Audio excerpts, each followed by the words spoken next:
Coucou, alors c'est parti. Aujourd'hui, on va faire une interview et on va aller à la rencontre de Audrey. Je vous embarque avec moi. Allez.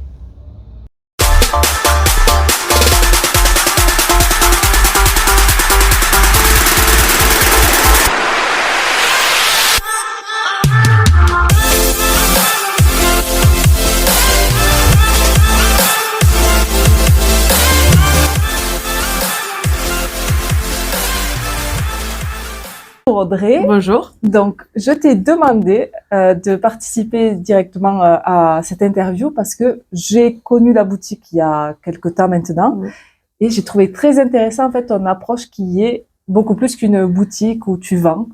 Il y a une approche éthique et aussi vraiment vers la femme. Est-ce que tu peux nous en dire plus sur toi et sur cette boutique? Oui, bien sûr. J'ai ouvert la boutique Audacieuse il y a 2 ans maintenant, et je me suis tournée beaucoup sur le côté éthique et responsable pour proposer aux femmes une lingerie dans laquelle elles se sentent bien, avec des matières respectueuses du corps, mais aussi de l'environnement.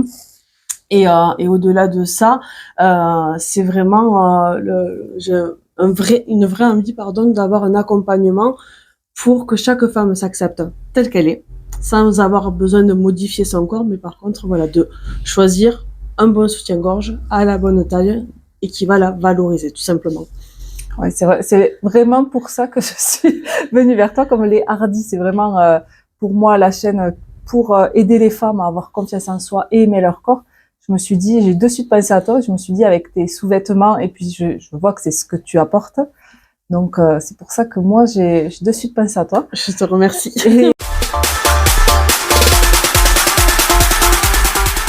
Pourquoi et comment t'es venue cette envie d'ouvrir une boutique de sous-vêtements? Alors là, je suis vraiment partie, si tu veux, d'une expérience personnelle. Donc moi, j'ai une poitrine qui s'est développée très jeune et relativement rapidement. Et à l'époque, pour les fortes poitrines, tu trouvais que des modèles, on va dire, relativement mémérisants, quoi. Ouais, donc c'était le grand bonnet blanc. Ouais, les trucs en tissu blanc là. Voilà, donc le truc que t'as pas envie de porter déjà de base, hein, et puis tu sais pas. En fait, tu sais pas quoi choisir, pourquoi, ni comment, etc. J'ai rencontré aussi une difficulté en allant dans une boutique spécialisée où la dame, clairement, elle est rentrée dans la cabine. J'étais seins nus, elle m'a mesuré et touché du coup, et je me suis sentie relativement agressée quelque part. Et j'ai dit, mais c'est pas sain. Cette approche-là n'est pas saine du tout. Et donc, je me suis dit, je vais me spécialiser dans le bonnet profond pour les fortes poitrines, pour accompagner ces femmes-là parce qu'il y a un réel besoin. Et après, j'ai discuté autour de moi et je me suis vite rendu compte qu'en fait, le mal-être dans son corps, la difficulté de trouver un bon soutien-gorge, ça touchait en fait toutes les femmes, quoi. Ouais, c'est pas que les fortes poitrines, mais même celles qui n'en ont pas, justement, elles sentent pas bien aussi. C'est ça, du plus petit bonnet au plus gros, en passant par, on va dire, des tailles intermédiaires.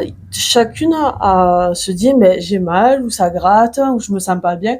Et finalement, au lieu d'être un plaisir, parce que quand même la lingerie c'est joli, au lieu d'être un plaisir, ça devient une contrainte. Et moi, j'ai eu envie d'enlever cette contrainte-là et de dire, voilà, en fonction de cette morphologie-là, on va partir plutôt sur tel modèle et de travailler aussi avec des marques qui sont spécialisées. Donc certaines sont spécialisées dans les petits bonnets, d'autres dans les plus forts bonnets.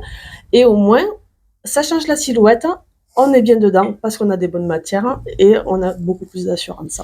Ouais, c'est vrai que quand on a un sous-vêtement, normalement, moi je me dis, c'est quand même pour se sentir belle et sexy quand on se voit normalement un sous-vêtement. Alors qu'on a tendance à acheter la culotte, on en met dépareillé, juste parce que c'est obligé. C'est ça, ouais. Mais et c'est vrai que de suite ça change l'image en fait aussi. Ça change complètement l'image de soi. Et tu disais on est obligé. Et en fait il n'y a pas d'obligation parce que là on est vraiment aussi dans une période du no bras, de dire on laisse vivre les corps et c'est ok. Moi je suis vraiment ok pour ça et j'accompagne justement les personnes qui veulent lâcher le soutien-gorge. Donc c'est-à-dire celles qui sont habituées à avoir des armatures, un grand maintien, mais petit à petit je les accompagne vers lâcher le maintien et puis après elles voient si ça leur convient ou pas. C'est vrai que je ne pensais, c'est souvent les femmes à forte poitrine, j'ai souvent entendu, je suis obligée de mettre soutien-gorge parce que j'ai les seins trop gros. Ouais. Et c'est vrai qu'il y a peut-être d'autres alternatives au soutien-gorge avec forte armature là qui sont pas agréables C'est en ça. fait, à porter, ouais. L'avantage, c'est de trouver des marques qui sont là pour aider à apporter juste le maintien nécessaire, mais ça non plus être quelque chose d'oppressant, tout simplement. Ouais. Et puis, il y a le fait de trouver la bonne taille, qui fait qu'une armature ne va pas blesser quand c'est la bonne taille. Mais la taille, elle varie oui. en fonction C'est du ça. modèle. Donc, Souvent, on prend pas notre taille, en fait, c'est ça. non. Donc, C'est vrai. en fait, ce qui définit la taille, c'est la cabine d'essayage, tout simplement. Donc, Ok.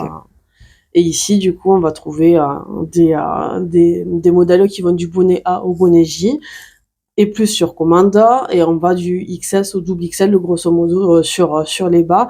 Et ça aussi, pour moi, c'est la façon de soutenir chaque femme et de les accompagner, parce qu'au moins, quand elles rentrent ici, en général, elles trouvent leur taille. C'est ça, c'est tellement compliqué. Je vois pour certaines, ben, tu dis J, ça va loin, quoi, en taille. Parce que souvent, ouais, on s'arrête au F. C'est et ça. encore, des fois, c'est compliqué à en trouver dans les boutiques ou dans les magasins, en tout cas. Donc, c'est vraiment très large.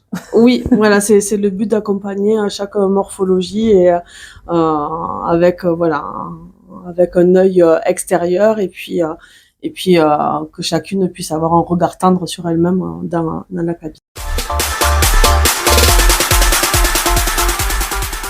Comment toi, tu aides les femmes à avoir confiance en elles et à aimer leur corps grâce à ta boutique?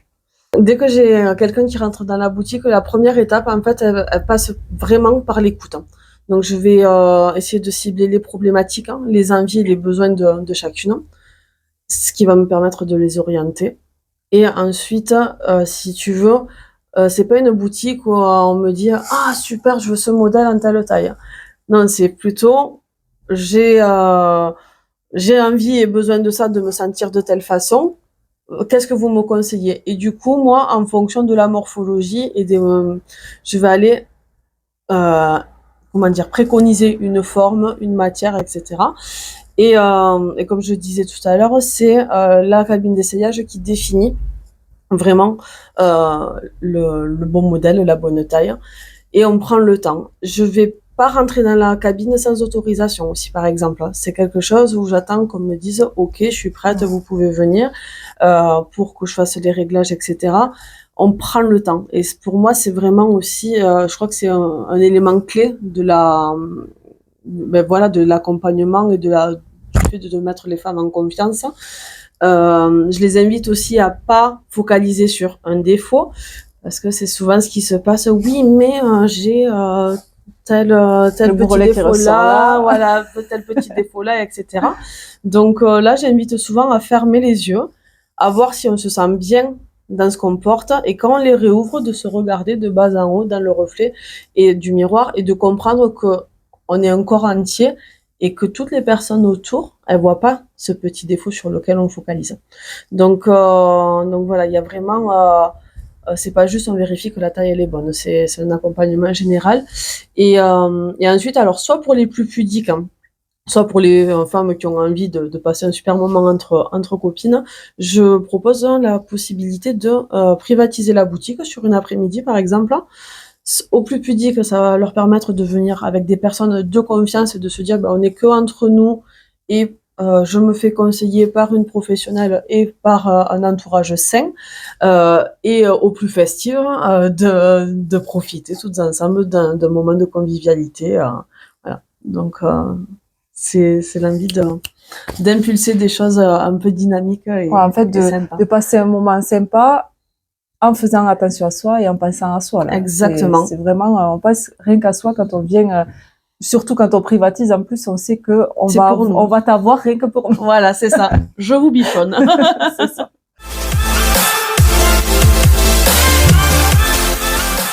Donc, j'avais vu aussi que tu avais fait un shooting photo avec tes clientes.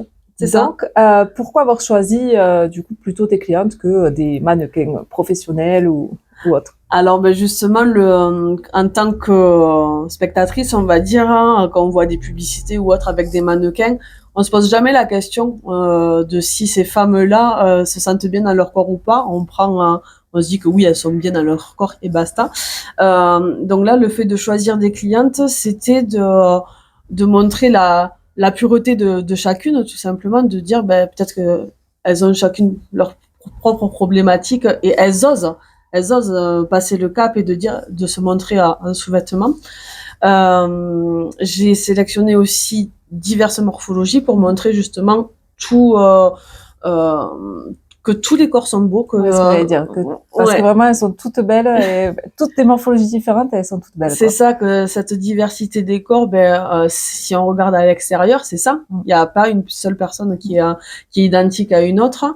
Et donc cette diversité des corps, de montrer que justement, tel modèle va être plus adapté à tel type de morphologie, et que encore une fois, c'est pas en modifiant son corps qu'on va se sentir mieux, c'est en mettant des choses qui nous valorisent et qui nous subliment, pardon.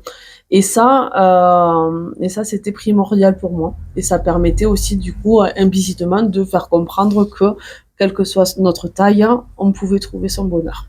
Ouais, vraiment, quand j'avais vu la campagne, du coup, de photos, au début, je savais pas que c'était tes clientes. Et c'est vrai que ce qui m'est venu en premier, c'est, au moins, on voit vraiment les sous-vêtements sur toutes les morphologies et on voit à quel point ça peut nous aller, ça va pas nous boudiner. On a tendance à se dire, tel sous-vêtement va peut-être trop me serrer ou ça va pas me mettre en valeur ou. Ça permet de se projeter, en fait, tout simplement. Parce qu'on a du mal, même, je vois, là, sur les réseaux ou quoi, ce que je me disais la dernière fois, souvent, on voit soit des filles qui font 36, soit maintenant des filles qui font 48, par exemple. C'est ça. Mais par exemple, moi, j'arrive pas à m'identifier parce que moi, je suis au milieu. C'est ça. Et je me dis, elles sont où les filles qui font 42? Je suis représentée où, moi? Et oui, parce qu'en fait, c'est comme si on voulait dire, moi, j'ai des formes, je fais un 48 et je l'assume, donc voilà, donc c'est bien parce que ça permet d'aider aussi les femmes à oser et à s'aimer. Complètement. Et puis après, on voit beaucoup, depuis toujours, des filles qui font un 36, quoi. Et en fait, entre deux, donc c'est bien aussi de représenter un peu toutes les femmes et tous les corps, parce qu'en fait, c'est très divers les corps des femmes. On peut voir dans la rue. C'est ça. C'est pas l'un ou l'autre. Non, il y a de tout, et c'était vraiment cette volonté-là de montrer chaque type de morpho, non, parce qu'il faudrait des milliers de femmes, quoi. Mais essayer de faire un premier petit échantillonnage, et l'idée, ce sera de le compléter par la suite. Ouais, de pouvoir s'identifier au moins plus facilement à l'une ou l'autre. C'est ça. Et puis ce qui est cool, et donc déjà, moi, je remercie ces clientes-là qui ont participé au shooting, mais j'ai des clientes aussi qui jouent le jeu de temps en temps pour Instagram, par exemple, pour les stories, parce que moi, je me montre, mais de nouveau, je peux pas représenter la majorité des femmes. Donc, sur des modèles plus petits, par exemple, elles acceptent de jouer le jeu, de montrer comment ça donne, comment ça rend, et c'est super cool de pouvoir perpétuer ça via les réseaux sociaux aussi, quoi, cette idée-là. Ouais. Dans ta boutique, il n'y a pas que les sous-vêtements. Non. Il y a aussi des jouets intimes. Oui. Alors, pourquoi déjà tu as voulu mettre ça dans ta boutique, et aussi en quoi ça aide les femmes à avoir confiance en soi ou à s'aimer? Alors, pour moi, ça semblait très naturel d'aller vers ce côté-là des jouets intimes au sein de la lingerie, parce que vraiment l'idée de la boutique, c'était de créer un cocon dédié à la femme et à la féminité. Donc j'entends par là la lingerie, effectivement, comme on l'a dit, de se mettre en valeur, de se sentir bien dans ce qu'on porte, donc gagner un petit peu en assurance, mais ça fait pas tout. Moi, j'ai découvert quand même l'importance de se connaître soi dans sa propre intimité. Alors on est loin de tout ce qui peut être relié au côté pornographique, très phallocentré, etc. Là, moi, j'ai sélectionné des marques et des produits qui sont vraiment engagés dans le fait que le plaisir féminin, c'est OK, et c'est préconisé. C'est préconisé pourquoi? Parce que on va l'assimiler à un massage. On va se reconnecter à soi, on va se découvrir, on va prendre du temps pour soi, ce qu'on ne fait pas ou que très peu. Et le fait de se connaître, voilà, on va vivre un vrai moment de détente, on va être apaisé, on va mieux dormir, et puis on va s'assumer. On va plus être dans ce côté d'interdit, de tabou, d'être caché. Je dis pas qu'il faut en parler et tout ça forcément, et de l'assumer aux yeux de tous, mais c'est nous face à nous-mêmes, et du coup ce qu'on va dégager face aux autres va être différent. Et c'est en ça que c'était vraiment important de dire, ben, je me connais, je m'assume et je vis pour moi, quoi. Ouais, c'est une façon d'être bien dans son corps. Mais complètement. C'est vrai que c'est quelque chose qui peut être très tabou. Surtout, je vois de plus en plus les femmes qui osent en parler. Des fois, elles se prennent une avalanche de mauvais retours par les hommes, la plupart du temps. C'est pas les mieux placés. Voilà, alors que eux, on leur dit rien et puis ils en parlent ouvertement depuis toujours. C'est ça. Mais comme si nous, on n'avait pas le droit, en fait, de prendre du plaisir avec notre corps. C'est ça. Tout simplement. Et en plus, ce qui est intéressant avec les jouets intimes, c'est que le fait de mieux se connaître en solo va permettre de multiplier les bénéfices en duo. Mais c'est ça, oui. Donc, ils voient pas ça, les autres. Non, ils voient pas ça. Ils voient juste qu'on n'a pas besoin d'eux pour eux, c'est un peu ça. Alors que non, c'est mieux se connaître pour aussi après échanger avec quelqu'un aussi. Après, heureusement que de ce côté-là, les mentalités ont évolué déjà pour les femmes et par les femmes. Mais les hommes qui se sont ouverts à tout ça, il y a vraiment ce côté où ils y voient un partenaire de jeu et non plus un concurrent. Et ça, c'est merci à eux pour ça, quoi, parce que pour ceux qui ont ouvert l'esprit et le regard sur ça, ben bravo, quoi, parce qu'au moins l'épanouissement passe également par la sexualité et il faut pas que ce soit une gêne, loin de là. Ouais, c'est vrai que je pense que si voilà, les femmes vont vers ça, vers l'épanouissement du coup avec les jouets intimes ou à se connaître leur corps. Après, c'est plus facile aussi d'en parler à son partenaire ou d'échanger et puis qu'eux soient ouverts et puis c'est ça. Et c'est un cercle qui est très vertueux et qui est plutôt sympa pour la vie de tous les jours, quoi.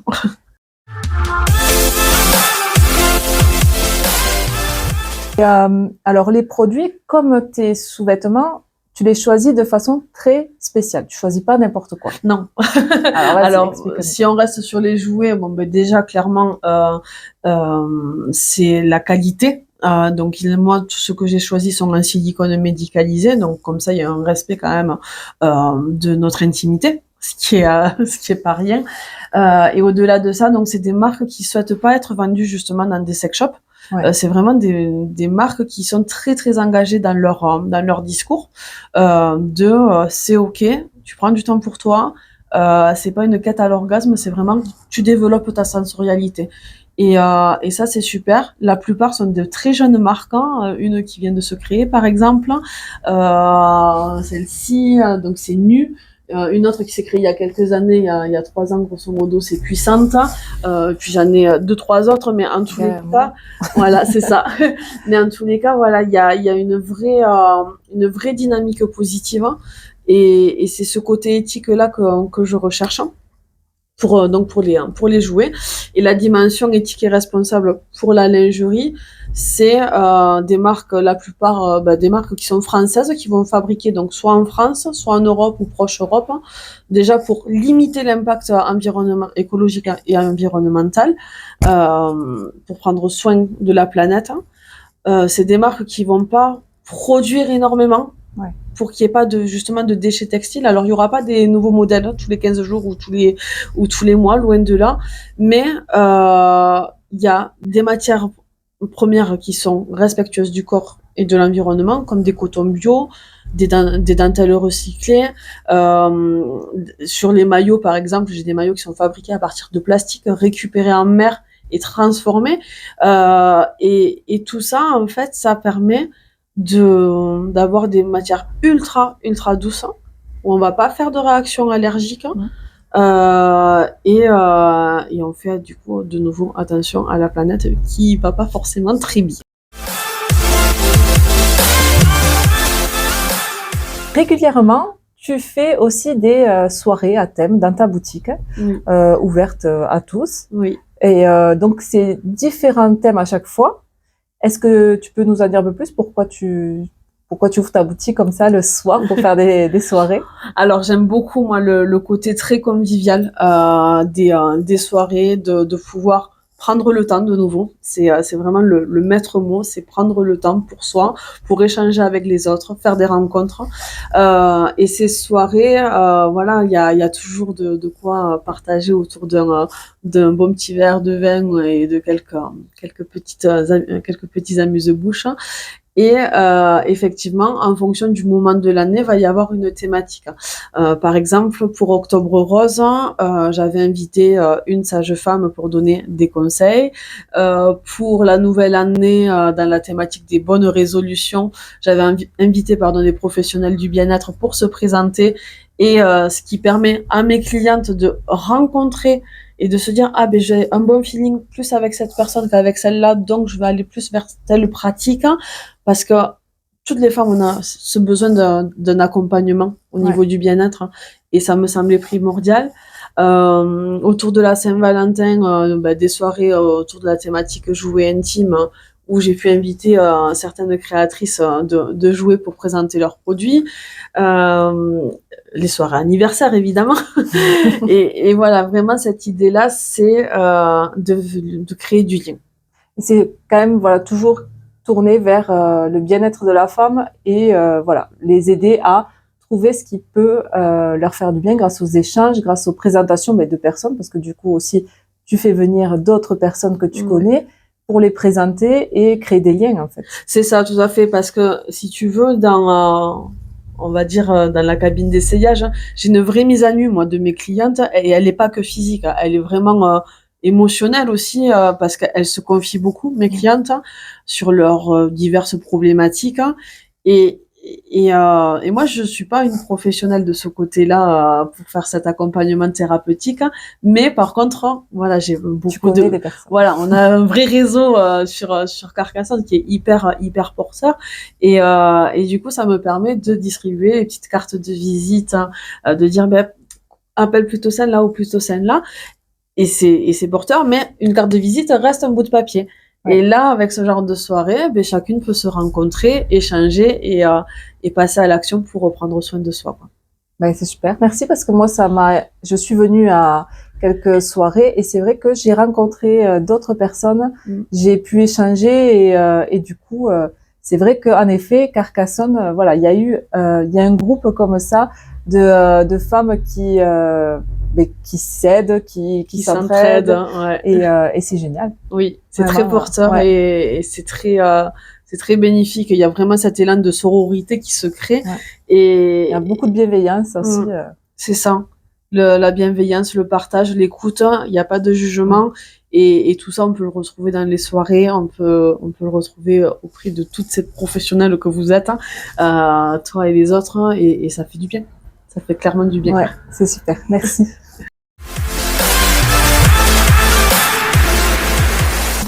Est-ce que toi, tu aurais un message à faire passer aux femmes? Oui, le fait d'arrêter de se tracasser, de s'enlever le poids. Alors autant, c'est un jeu de mots qui convient parfaitement. Il faut s'enlever le poids de se dire qu'on n'est pas assez bien physiquement. Il faut se libérer de tous les préjugés, il faut se libérer de tous les clichés qu'on nous a imposés pendant des années. Il faut s'affirmer, il faut être audacieuse et aller de l'avant. C'est vrai que ton nom, je l'ai filmé au début, donc c'est audacieuse. Oui. Et je trouve que ça va super bien du coup avec ce que je propose de l'hardi, parce que c'est un synonyme de hardi. Clairement. Donc j'ai dit mais vraiment ça tombe super bien. C'est ça. Et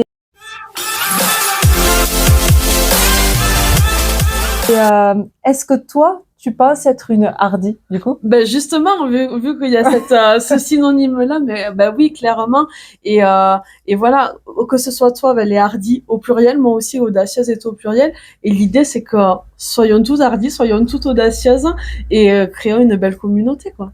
Ouais, mais c'est vrai que, moi, j'ai pas de doute que tu es une hardie, je te posais la question.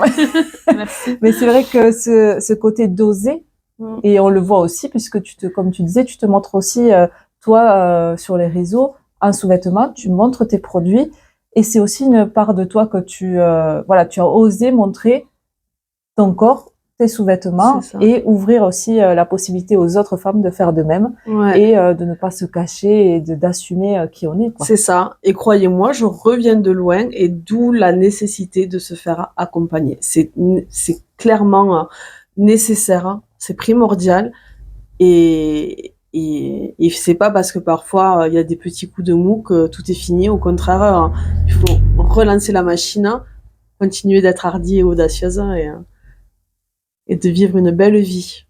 Ben, merci beaucoup. Merci à toi. Donc, on retrouve ta boutique donc à Carcassonne, Oui. au centre-ville, Tout à fait. à la rue de Verdun, qui est quand Oui. même très connue, cette rue. Donc, rue de Verdun à Carcassonne. C'est ça. Et après, je vais du coup montrer un peu ce qu'on peut trouver dans ta boutique. Je vais faire un petit tour Avec pour plaisir. montrer tout ça aux femmes. Merci beaucoup à toi en tous les cas. Et à bientôt peut-être pour peut-être une autre vidéo, peut-être sur un autre sujet, peut-être une de tes soirées, qui sait. Ouais, avec grand plaisir. Merci beaucoup. Merci.